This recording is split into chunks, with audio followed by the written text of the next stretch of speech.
আসসালামু আলাইকুম রহমতুল্লাহ বরকাত। আলহামদুলিল্লাহ ওসসালাতু ওয়াসসালামু আলা রাসূলিল্লাহ ওয়া আলা আলিহি ওয়া আসহাবিহি ওয়া মান ওয়ালা, আম্মা বাদ।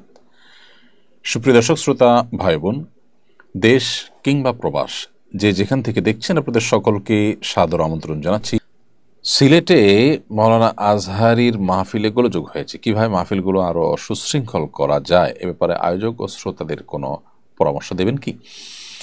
জি, শেখ মুজিবুর রহমান আজহারীর মাহফিলে গোলযোগ হওয়ার দৃশ্যগুলো আমাদের চোখে পড়েছে এবং সত্যি খুবই খারাপ লেগেছে।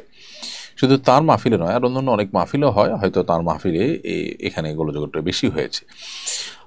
আমাদের মুশকিল হলো, মাহফিলে যারা আমরা আসি তারা অনেকেই জাস্ট কোনো পরিচিত পপুলার হুজুরকে, আলেমকে দেখার জন্য আসি। মাহফিলে আসার উদ্দেশ্যটা আমাদের আগে সংশোধন করা দরকার। আমরা কেন মাহফিলে আসি?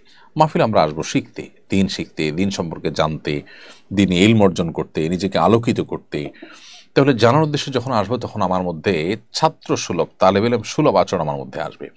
একজন তালেব ইলম তিনি তার শিক্ষকের কাছে, যার কাছ থেকে দিন শিখবেন, তার কাছ থেকে দিন শিখতে গিয়ে তিনি যেরকম শিষ্টাচার, আদব, লেহাজ মেনটেন করবেন, এগুলো আমাদের মধ্যে তখনই আসবে যখন আমাদের উদ্দেশ্য হবে আসলে দিন সম্পর্কে জানা বোঝা।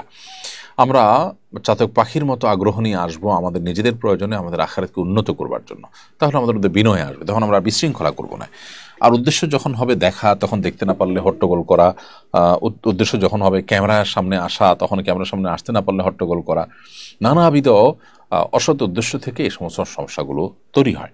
তো এই জন্য আমার মনে হয় যে ওয়াজ মাহফিলের যারা আয়োজন করবেন, তাদেরও উদ্দেশ্য হওয়া উচিত আল্লাহর সন্তুষ্টি। কোনো বড় আয়োজন করে চমক সৃষ্টি করে দেওয়া, এই জাতীয় সস্তা উদ্দেশ্য যেন না হয়, সেটা একটু খেয়াল করা দরকার। আয়োজক, আলোচক, শ্রোতা সবার উদ্দেশ্যের মধ্যে সৎ উদ্দেশ্য থাকা খুবই গুরুত্বপূর্ণ।